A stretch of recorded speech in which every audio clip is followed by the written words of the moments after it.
Hi, everyone. I'm Savannah Locke, and I co-host another podcast with Lee C. Camp called The Subtext, where we talk about pop culture through the lens of ethics and philosophy and faith. And I was asked by Lee, please go through all of No Small Endeavors episodes and tell me which one is your favorite. And after my search, I decided on Oliver Burkeman's episode, and it's called Time Management for Mortals. Over the summer, I have read Oliver Burkeman's newest book called Meditations for Mortals, and it has been amazing, and I cannot recommend his thought process and thinking and conscious living enough. So coming right up is this episode with Oliver Burkeman, and after you get finished, you should come listen to the Subtext because we have a really good time. I'm Lee C. Camp. This is No Small Endeavor, exploring what it means to live a good life. I'm a long recovering perfectionist, and as a therapist told me years ago, I can be obsessed with productivity. So I've always loved trying new productivity systems, methods, hacks, and habits. And as Thomas Merton says somewhere, I've often found myself trying to wring every last morsel of pleasure out of some wondrous moment to the detriment of the moment's wonder. I do remain grateful for many of the habits of productivity and focus I've learned, but a particularly pernicious temptation accompanies those methods and habits, namely, seeking to quantify everything, give every minute some special meaning, or make every hour especially productive. This turns out, quite counterintuitively perhaps, to be a self-defeating trap. It's this trap that our guest Oliver Burkeman diagnoses so well in his New York Times Bestselling book, 4,000 Weeks. His title pointing to the length of a somewhat generous average lifespan. So he opens his book this way. The average human lifespan is absurdly, terrifyingly, insultingly short. So we learn ways to try to ignore, overcome, or defeat that finitude. For example, our productivity methods may be a primary effort to overcome that finitude. To this, Burkeman says, quote, "The world is bursting with wonder. And yet, it's the rare productivity guru who seems to have considered the possibility that the ultimate point of all our frenetic doing might be to experience more of that wonder," end quote. So, today, take your time and relish with me this conversation with Oliver Burkeman and make a bit of space for a world overflowing with the possibility of wonder.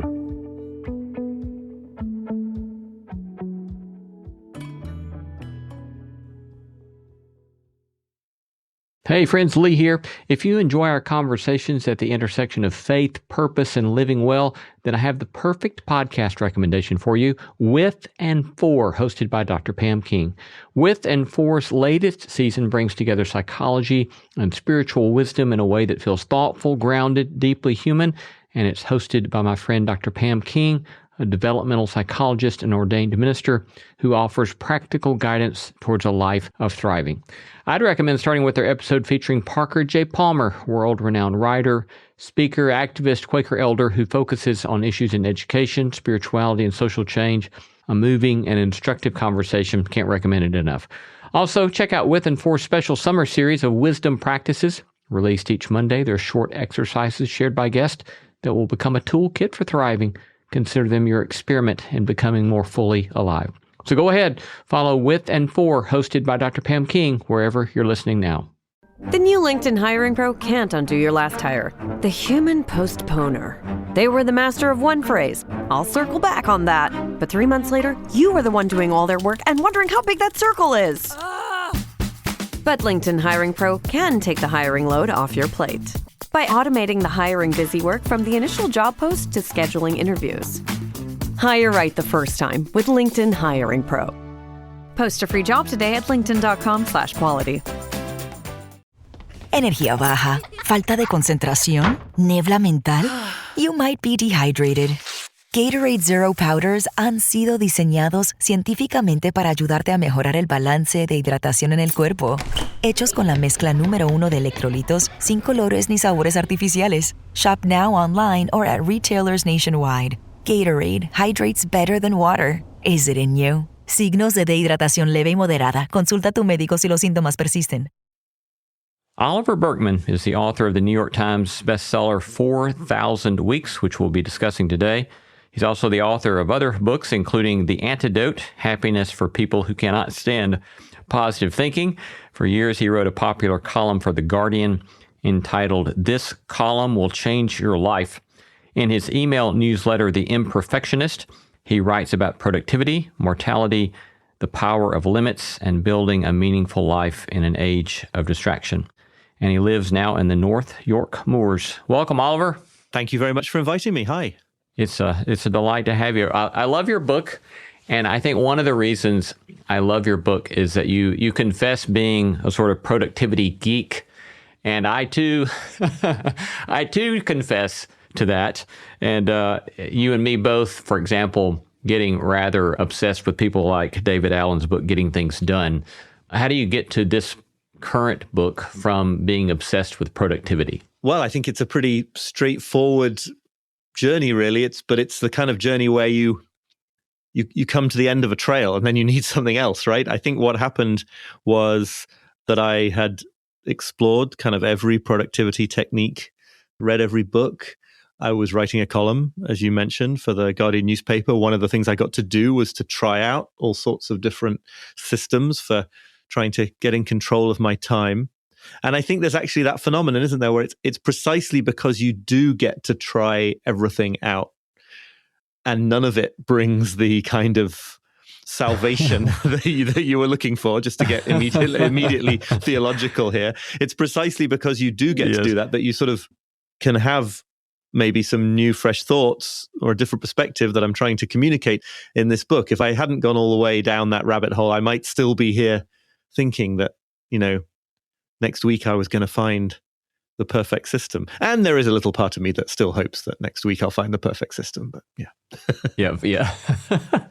You open up saying early on in your book, you say the world is bursting with wonder, and yet it's the rare productivity guru who seems to have considered the possibility that the ultimate point of all our frenetic doing might be to experience more of that wonder.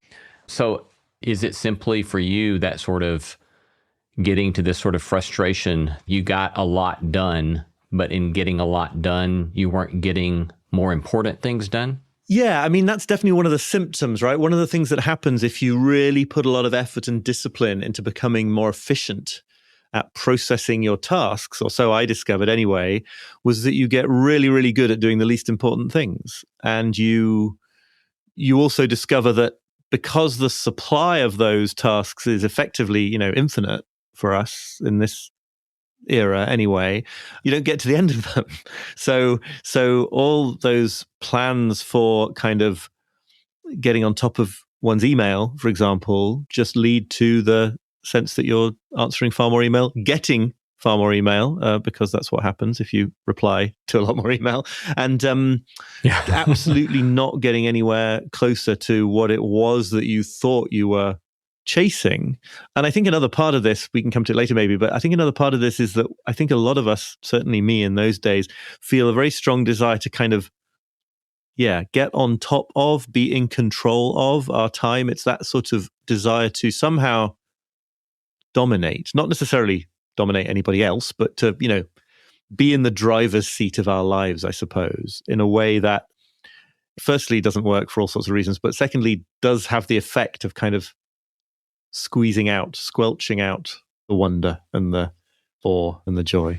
Yeah, it certainly does seem to be, in my experience as well, that the better I got at doing more stuff faster, that indeed there was this endless supply. And you even begin to get a reputation, right? That the more stuff you can get done, then the more people feel free to ask you to do X, Y, or Z. And it's a sort of endless productivity trap, I suppose. Right. Yeah. It doesn't end because, as I say, like, firstly, the the supply is infinite and you don't get to the end of an infinite supply. And then actually the act of getting through the supply can generate more of it. So it sort of ups the tempo at which you do things. But if you just up the tempo at which you do things without getting to the end or focusing on what matters the most, that's just called being busier and more stressed. It reminds me, we recently did a interview with Rebecca DeYoung, who's a theologian, on the 7 deadly sins. And I was reminded of her description of the so-called sin of sloth, where typically we've thought of sloth as being lazy with regard to productivity. But she notes that historically sloth was thought of as inattention to more important matters, or inattention to relationship, or inattention to the meaning of life. And it's this ironic sort of thing in which it may be actually our obsessions on productivity might lead us toward unexpectedly sloth. I think that's a fascinating angle. It immediately reminds me of the idea that I think comes from more of a Buddhist tradition, that one of the forms of laziness is busyness, but not exerting a certain kind of agency or discipline over one's actions in that way, or a kind of mastery is to have not done something rather than doing all the things. Right. It's actually sort of a failure in some sense, or a falling away from the ideal path.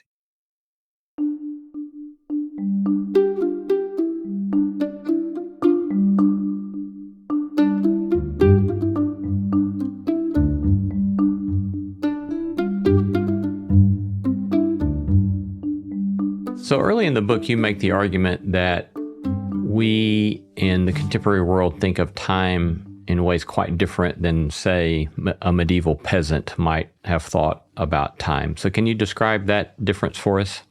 Yeah, I mean, I think there's all sorts of things that have changed over the decades and the centuries, but I think the most fundamental thing that I wanted to try to articulate was the sort of very idea of seeing time as a thing at all. That's the kind of very non-technical phrasing that I use in the book.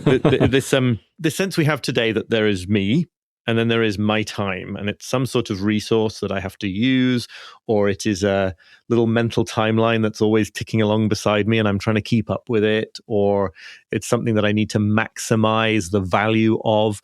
All these ideas about having a relationship with time, which, you know, and for most of us these days is some form of adversarial relationship most of the time. But the very premise of a relationship, obviously, is that there are two things here, me and time. And I think that the direct daily experience of a medieval peasant and many other people at different points in history would have been what anthropologists call task orientation instead of time orientation. It would have just been that time was just the medium in which you lived. It would have been that, you know, there was no sense that you had the power to sort of step outside of this flow and, you know, manage it, control it, change the level of efficiency with which you were approaching it. One of the sort of needles I try to thread in the book is I think that today, the times that we feel this way are those kind of moments when the clock falls away, when we feel like we've stepped out of time. These often happen in sort of prayer or meditation, or in wonderful natural landscapes, or at the birth of a baby. Or, you know, they tend to happen at these very peak moments. The point I'm trying to suggest is that I think there was a time, I think there's good reason to believe that there was a time in pre-industrial cultures when most, if not all of life, would have been lived in that vein, which is not to say that it wasn't absolutely terrible in all sorts of ways, right? It's not that everyone just went around as if they were at some wonderful moment in their lives, but that the one problem they didn't have, while they had all sorts of problems to do with illness and disease and injustice and a million other things, one kind of problem they didn't have was time problems, right? That sense of being overwhelmed, of trying to fit more things into your time than you have the time available for, feeling guilty about wasting time. All these different things are all premised on this idea that there's you and that there's time and this is somehow something else and you've got to deal with it instead of just be it. And then you indicate that the Industrial Revolution becomes a key turning point towards the change.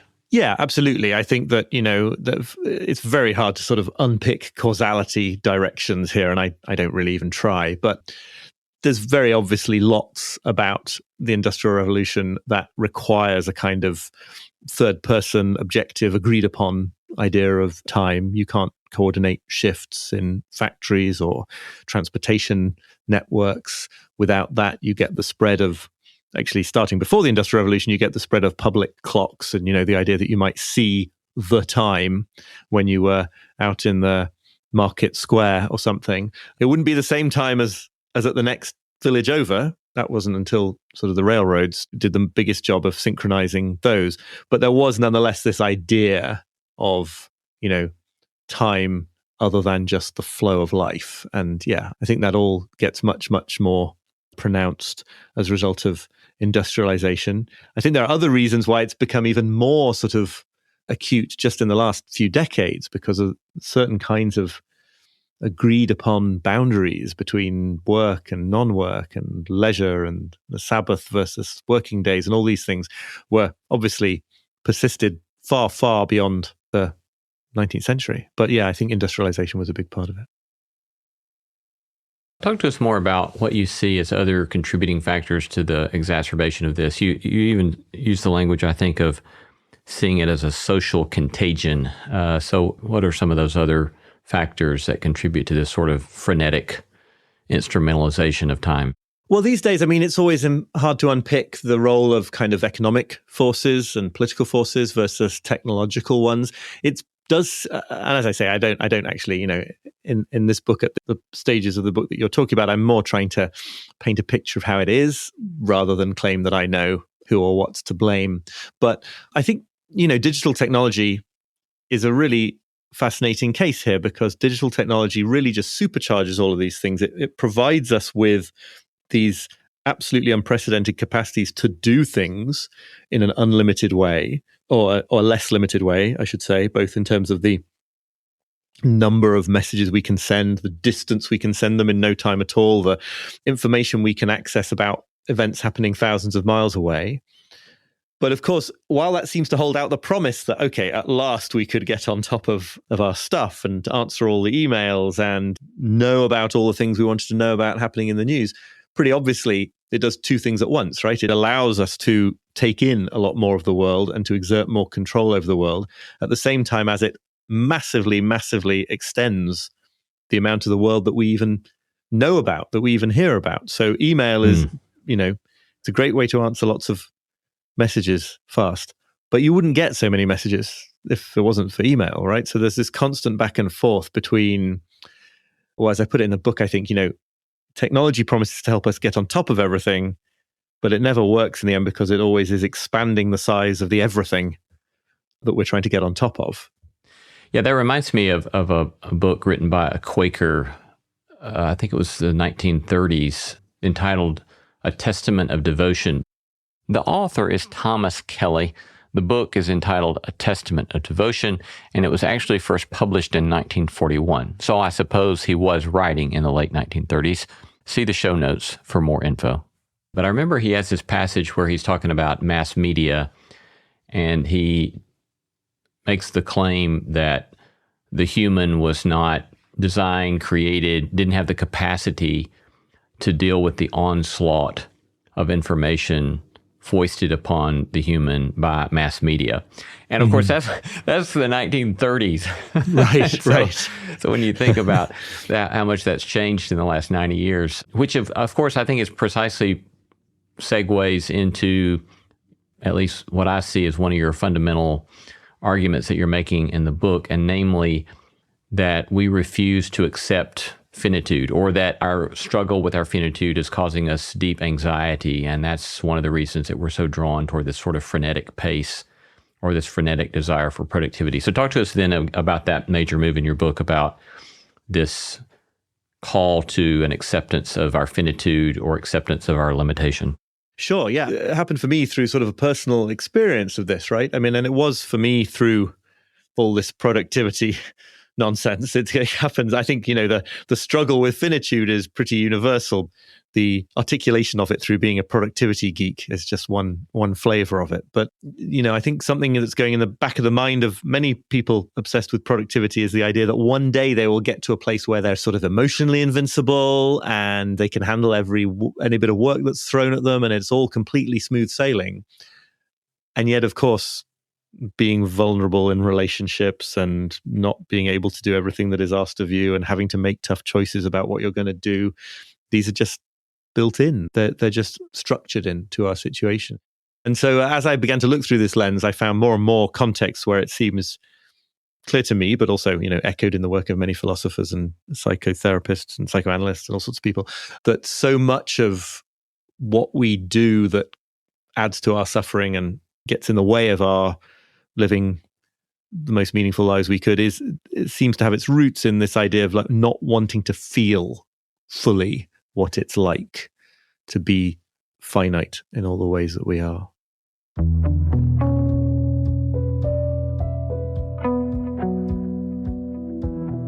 You're listening to No Small Endeavor and our conversation with Oliver Burkeman on his book, 4,000 Weeks, Time Management for Mortals. I love hearing from you. Tell us what you're reading, who you're paying attention to, or send us feedback about today's episode.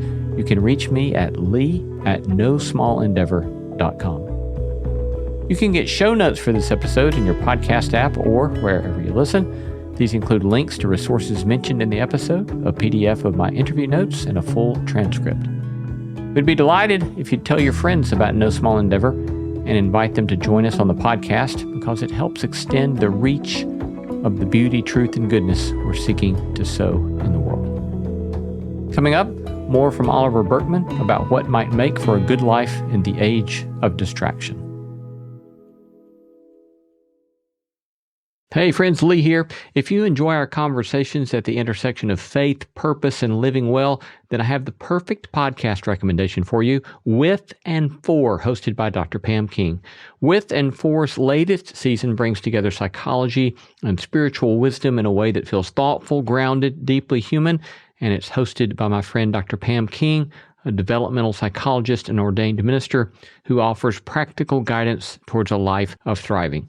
I'd recommend starting with their episode featuring Parker J. Palmer, world-renowned writer, speaker, activist, Quaker elder who focuses on issues in education, spirituality, and social change. A moving and instructive conversation. Can't recommend it enough. Also, check out With and For's special summer series of wisdom practices. Released each Monday, they're short exercises shared by guests that will become a toolkit for thriving. Consider them your experiment in becoming more fully alive. So go ahead, follow With and For, hosted by Dr. Pam King, wherever you're listening now. Running a small business means I wear lots of hats. When I put on my hiring hat, I can count on LinkedIn Hiring Pro to make it easy. LinkedIn Hiring Pro helps manage my hiring workflow, puts my job post in front of a unique network of professionals, and matches me with the best candidates for my business. I can also share my job with my network. No other job site lets me do that. No wonder most small businesses say they'd use LinkedIn Hiring Pro again. Hire right the first time. Post your job for free on LinkedIn today at linkedin.com/quality. Energía baja, falta de concentración, niebla mental. You might be dehydrated. Gatorade Zero Powders han sido diseñados científicamente para ayudarte a mejorar el balance de hidratación en el cuerpo. Hechos con la mezcla número 1 de electrolitos sin colores ni sabores artificiales. Shop now online or at retailers nationwide. Gatorade hydrates better than water. Is it in you? Signos de dehidratación leve y moderada. Consulta a tu médico si los síntomas persisten. At one point you say, all this illustrates what might be termed the paradox of limitation, which runs through everything that follows. The more you try to manage your time with the goal of achieving a feeling of total control and freedom from the inevitable constraints of being human, the more stressful, empty, and frustrating life gets.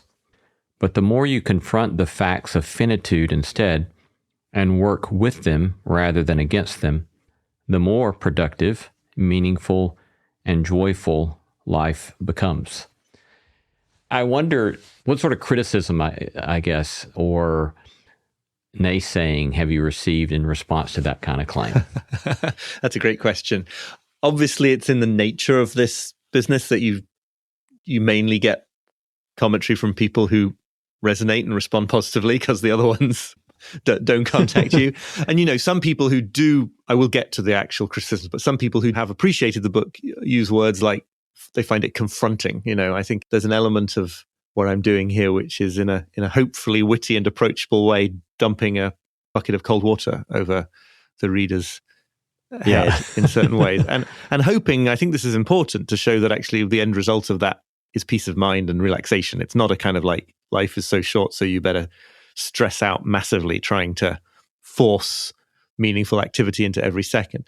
I guess a couple of sort of pushback arguments there are, one that is something that people in sort of business world and startup world especially have, which is, isn't it only by trying to break limits and do the impossible that we ever achieve anything really splendid and meaningful as humans? Isn't there a benefit in sort of aiming to do the impossible? And I have a response to that, which has to do with what we really mean by the impossible, and pointing out that the greatest inventors and entrepreneurs and life and world-changing reformers, did not spend all their days trying to answer every single message that came into their inbox. And then I guess the other part of this, which might be of more interest to you, I don't know, from the theological perspective, is like, well, where's the role for the infinite in what I'm saying? I don't think what I'm saying about human finitude is at all incompatible with the idea that there is something infinite. I'm just sort of focusing on the fact that we are finite. I think that certainly from a religious perspective, I think some people definitely want to say like, okay, but do we not partake in something infinite as well? So that's a whole other dimension. Yeah. It definitely is another dimension, but it perhaps counterintuitively, it's not one I'm particularly interested in discussing at the moment, at least, because I think it's so helpful to have you confront us with this life that we have. It is, in fact, finite.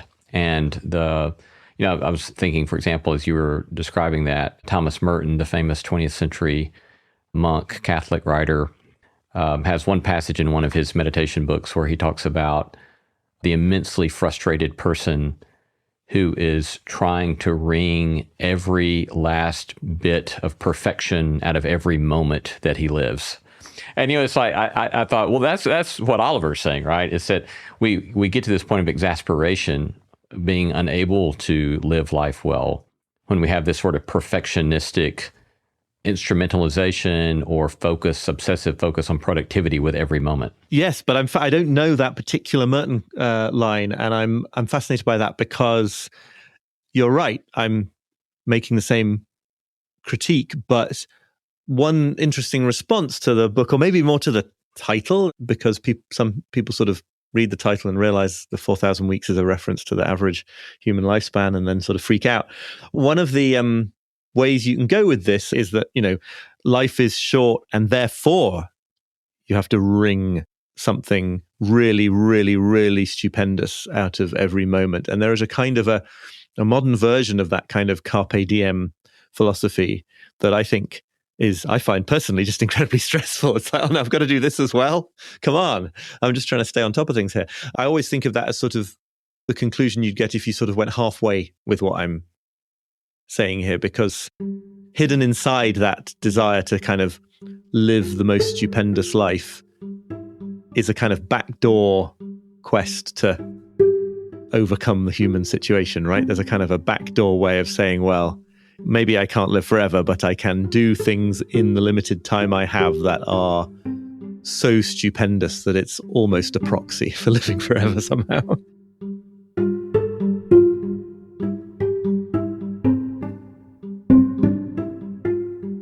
Yeah, I'm currently on sabbatical from my university appointment, and I'm finding myself having to be very conscious. And your book turned out to be immensely helpful in reading at the start of a sabbatical, because my natural tendency would be to try to cram my sabbatical every moment full of something stupendous, right? And I do plan to travel, and I do plan to get to visit with a lot of folks, but it's helping me reframe the notion in terms of things like sabbatical, namely Sabbath, rhythms of rest, rhythms of social connection, rhythms of friendship, and to maybe have just a little bit more breathing space to pay attention to the things that really do make life meaningful, as opposed to cramming them full of more consumerist experiences that the productivity side might foist upon me. Yeah, it's fascinating, especially, as you point out with the word sabbatical. I don't know if you're finding this, but one of the things I'm always struck by is like, it's the overproductive sort of cramming in mindset that comes most naturally to us or at least to many of us as modern people. It feels more comfortable in a way to take that route, and in a strange way, more comfortable to be stressed out. That's a very curious thought, but I think it is probably true. And so if you're anything like me and you're in your situation and you decide to like deliberately not do that and to open up margin and space and time for friends and time for walking in the park, whatever, it's kind of going to feel a bit uncomfortable at first, right? It's strange, and it's hard to sort of stick with it when you sort of allow yourself to rest and the first thought you have is, oh, I'd rather be doing something more constructive.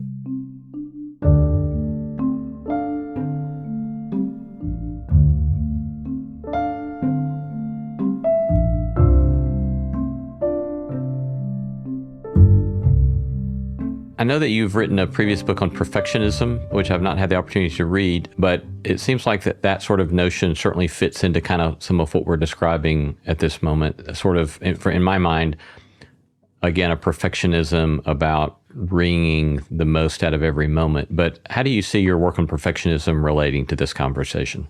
I guess, that is one of the themes in the positive thinking book. And then I had a collection of my Guardian columns that came before that. I guess I do think that that's a sort of one way of describing all the things that I'm interested in, is this drive in us, certainly in me, to achieve something sort of final and perfect in that way, whether it is, the perfect merit of a piece of creative work or the perfect efficiency of a organized life or anything like that. And sort of the constant need to reconfront the fact that perfection does not exist in this earthly reality. It's not there. It's a sort of mental framework that we try to impose on the world, and that relative to which the world will always be found wanting. And I think I've always felt this in myself. It's like I remember, as early as my, it's a cliche that at sort of university entrance interviews in the UK anyway, when people ask you like, what's your greatest fault? It's great to say, oh, I'm a perfectionist, because it's kind of like it's not a fault. It's like you're saying, well, my greatest fault is that I'm totally brilliant at everything. It's like it's a totally humble bragging, we would call it these days. But I was aware it doesn't lead to me doing my best work, and there is that sort of perpetual straining to make the world line up to how it feels like the world ought to be. And so, I think it's all, you can see it all as some version of perfectionism. And then, I call my email newsletter The Imperfectionist, because I feel like that's what I'm trying to preach, but also, internalize. As always, it's in both directions. Right. Yeah, it can certainly contribute to a rather neurotic sort of life, right? And I think for me, at least one of the roots of my perfectionism, of which I'm still recovering, is my own kind of religious tradition, which can be, that really ramps up the perfectionism when you feel like you're having to constantly attend to the demands of a perfectionistic God. And if you don't, there's sort of eternal damnation sorts of consequences, which obviously is quite unhealthy. But one of the things that has helped me a lot kind of philosophically is in my appreciation of the virtue traditions, where they substitute typically the notion of excellence as opposed to perfection. And so excellence, that's striving to grow in the capacities to envision a sort of flourishing life. But it's tricky because, in my experience, it's been tricky because, for example, the virtue of magnanimity, which at its best is saying, I'm striving for all parts of my life to continue to grow towards what it looks like to be a flourishing human being. Under a perfectionistic sort of standard, that can become its own sort of neuroses, right? But if, on the other hand, magnanimity keeps hearing the kinds of things you're telling us, such that a flourishing human life really means learning also to have space for rest, to have space for reflection, to ask questions about what are the most important things about life to be focusing on, as opposed to this sort of incessant, mindless productivity, then in that regard, it becomes very helpful because it's not a breathless, I've got to grow, I've got to grow, I've got to grow, as much as it's a sort of invitation to, as you say in your book, leisure, which is right in the Greek philosophers, is this question about, well, what is the meaning of life? Thoughts on any of that? Yeah, no, I think it's fascinating. And one thing it's reminding me of is this thing that I've noticed a lot is that perfectionism, or just, whatever are your old conditioned ways of doing things, are always trying to sort of come and co-opt the new way of being, right? So yes, the moment you can embrace a tradition that you find helpful and then find that the same old forces are trying to get you to embrace it perfectly. Right, yes. I saw a email newsletter, a great woman called Catherine Andrews, who writes a great newsletter called The Sunday Soother, who gave it this very ironic headline, something like, "You're going about recovering from perfectionism all wrong," or something. That sort of, that idea that from now on, I'm going to be completely different in a much more sort of self-forgiving and restful way, and I'm going to do it completely perfectly. And that's just the same thing. The other thing, and I'm not a super expert on the virtue traditions at all, but I think this idea of letting go of perfectionism is not just about like turning down the dial and no longer aiming for 10 out of 10, but aiming for 6 out of 10 instead. It's something more to do with aiming to be wholeheartedly and fully human, rather than trying to somehow get out of being fully human.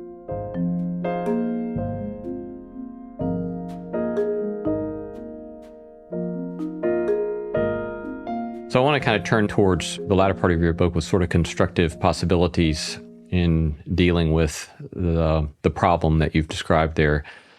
And I first want to begin with your appropriation of Martin Heidegger's notion of being, which I found very helpful, because I found myself reminding myself of that after I read you describe that repeatedly over the last couple of weeks. And that is this notion that, as I hear you saying from Heidegger, rather than this sort of constant questioning that we so typically do of asking why are things the way they are, and our grappling and our frustration, perhaps out of our perfectionisms about things not being the way we want them to be, instead to look with wonder at the fact simply that they are, or that we exist, and that this gives us a different sort of frame towards wonder as a posture, as opposed to a perfectionistic stance about the way things are. But is that fair enough description of what you're getting at there? Yes, it is. I think the fact that any of this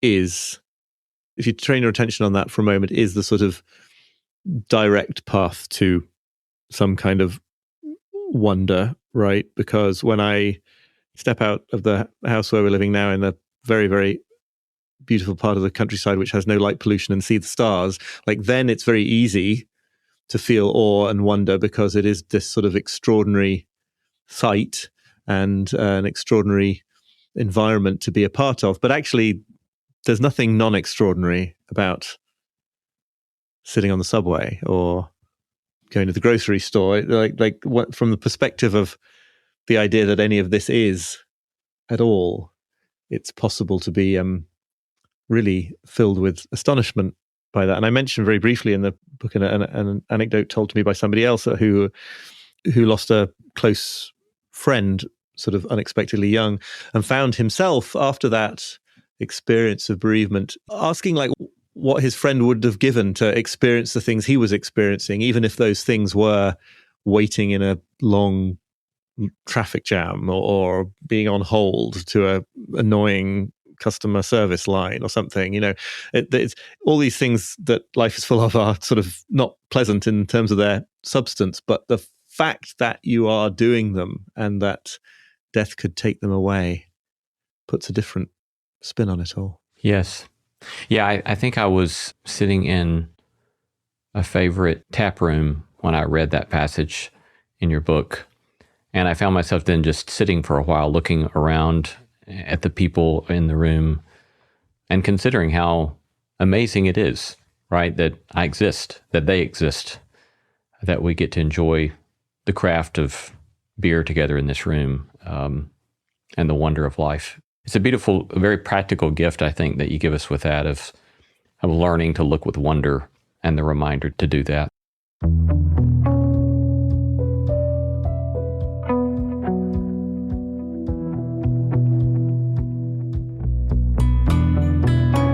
You're listening to No Small Endeavor and our episode with Oliver Burkeman on his book, 4,000 Weeks, Time Management for Mortals. We're going to take a short break, but coming right up, the art of procrastination and how paying attention to pain might actually reduce suffering.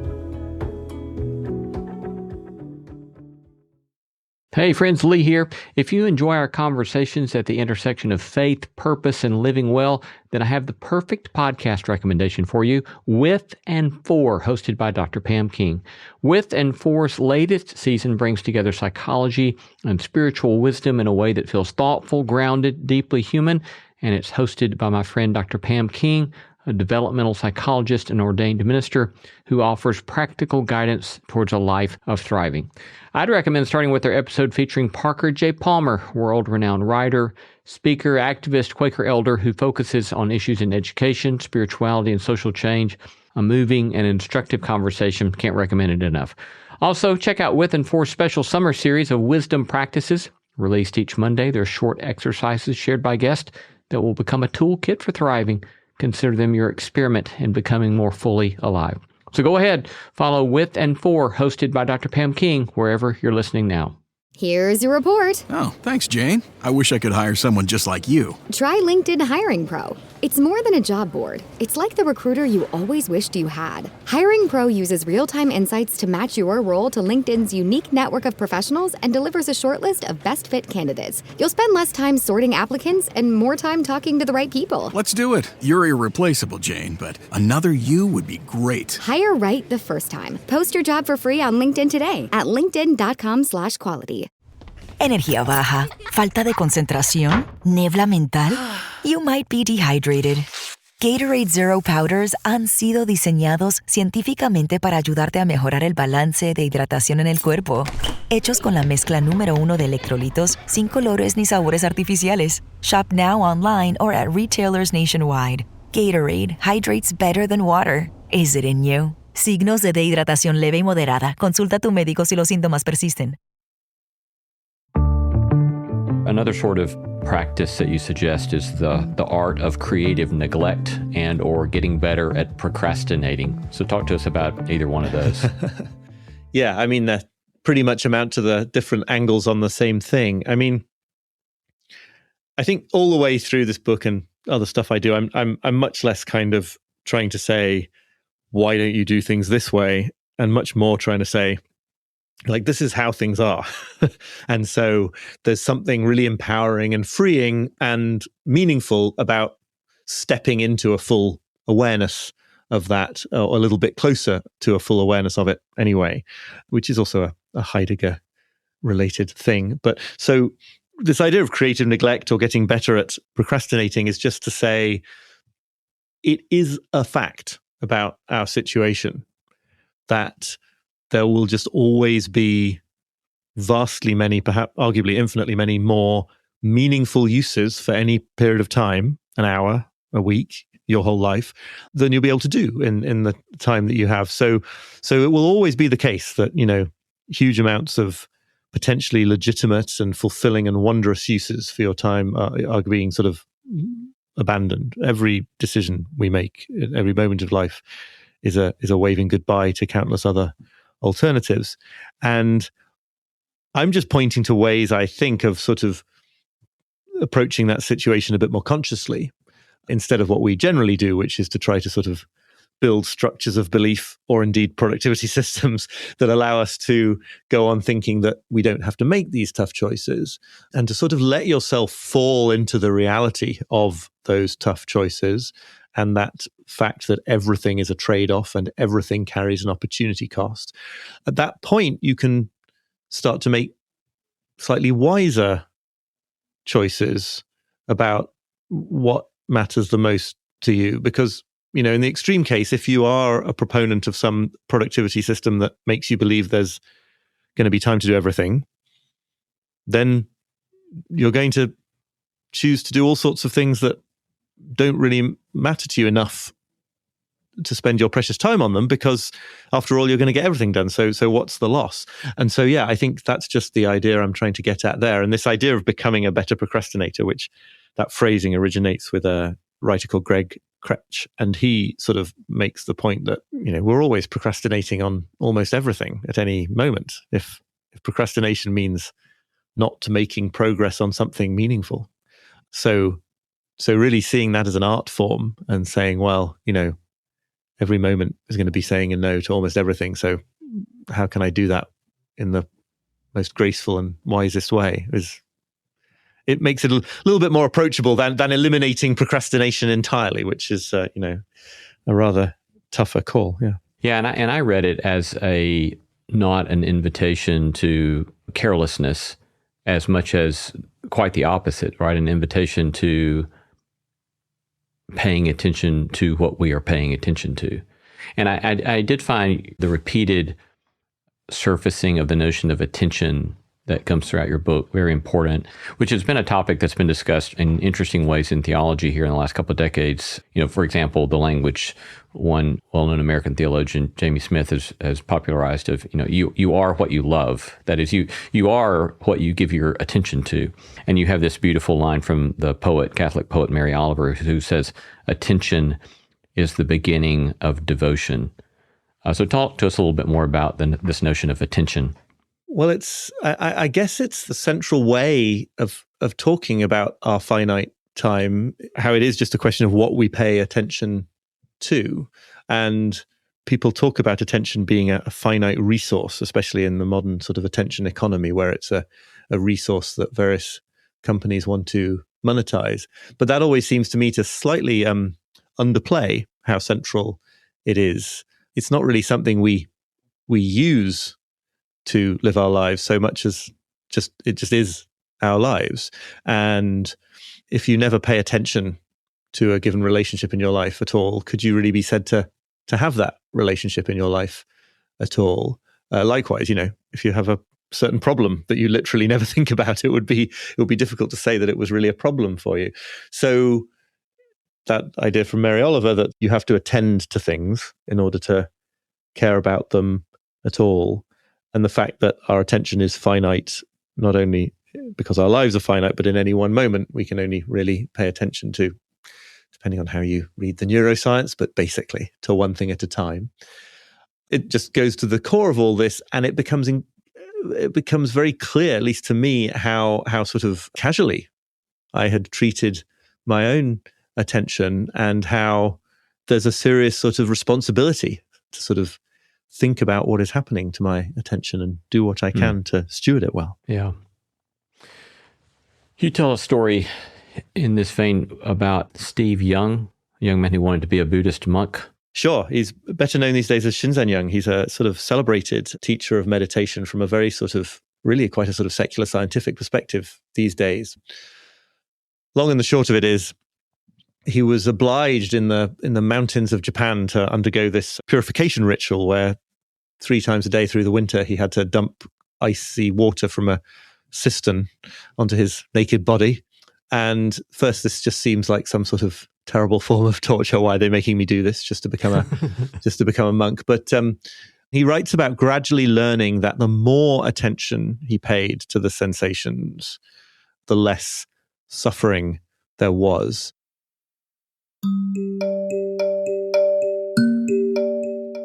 You might think it's the opposite, right? You might think that if there is some fact of your life that is distressing to you, that trying to sort of run away from it mentally would be the way forward.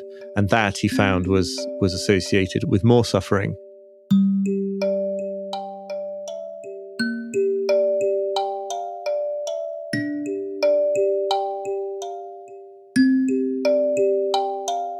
A friend of mine who's a meditation teacher puts it in another way and just says, like, in order to suffer in life, in order to find your life, your situation unpleasant and annoying and stressful or whatever it might be, you have to have some mental bandwidth left over for that complaining. And actually, if you can train the attention to be more and more, ever more fully in and on the experience that you're having, then there's less bandwidth to sort of find it the cause of suffering. And Shinzan Young writes about, seeing that this was actually a form of meditation training. It was a training in concentration to sort of, with a reward of not being so distressed by the icy water if you did it well, and the punishment, a sort of Pavlovian, it's like getting electric shock or something if your attention wanders. And so this prompts a kind of hypothetical thought that in principle any experience could be sort of fully suffused with wonder and meaning and absorption if we could hold our attention on it absolutely, completely. I'm not there yet. Yeah, it's very difficult, isn't it? Yeah. I'm thinking, for example, as you were describing that, Viktor Frankl's famous book about his experience in the Holocaust.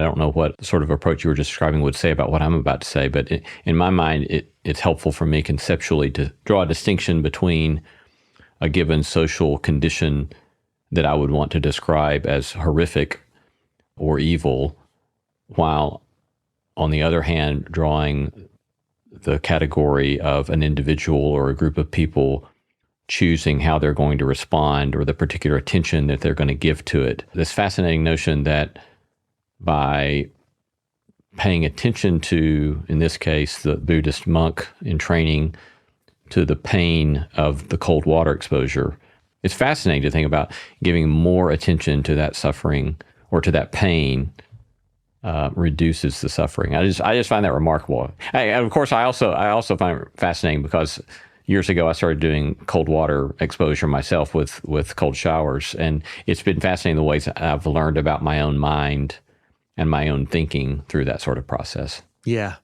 Any other closing thoughts about that particular conversation, though? Well, I mean, no, I think that sort of nails it. It's for me, it all ties together with this thought that there is something incredibly powerful about anything that we can do to sort of lead ourselves more fully into our experience.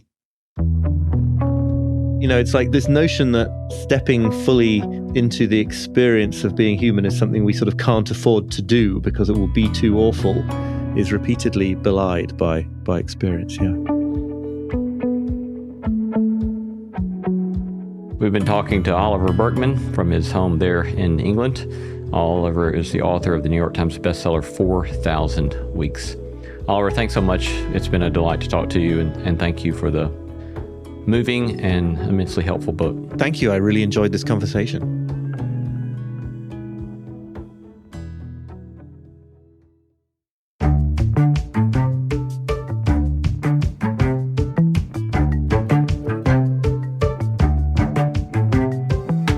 You've been listening to No Small Endeavor and our interview with Oliver Burkeman discussing his New York Times bestseller 4,000 Weeks, Time Management for Mortals. We gratefully acknowledge the support of Lilly Endowment Incorporated, a private philanthropic foundation supporting the causes of community development, education, and religion. Our thanks to all the stellar team that makes this show possible: Christy Bragg, Jacob Lewis, Carriet Harmon, Jason Cheesley, Sophie Byard, Kate Hayes, Mary Evelyn Brown, and Audrey Griffith. Our theme song was composed by Tim Lauer. Thanks for listening, and let's keep exploring what it means to live a good life together. No Small Endeavor, it's a production of PRX, Tokens Media, LLC, and Great Feeling Studios. NFL football season is here, which means when you switch to Verizon, it feels like touchdown, because you get NFL Sunday Ticket from YouTube on us when you buy an eligible 5G phone on select unlimited plans, which means you can watch every out-of-market game every Sunday afternoon, and it's all on us. Now that's the Verizon way to kick off the NFL football season right. Switch and get NFL Sunday Ticket from YouTube on us, only with Verizon. At ZocDoc, we know being a healthy adult is like living in a video game. Every day has side quests, taxes, laundry, birthdays, and just when you're leveling up, you have to book a doctor. The insurance portal crashes, they put you on hold, your doctor doesn't take your plan, game over. We see you, so we made booking a doctor easy. Download ZocDoc, search by specialty, insurance, and availability. Book instantly, no cheat codes required. Find a doctor you love with ZocDoc.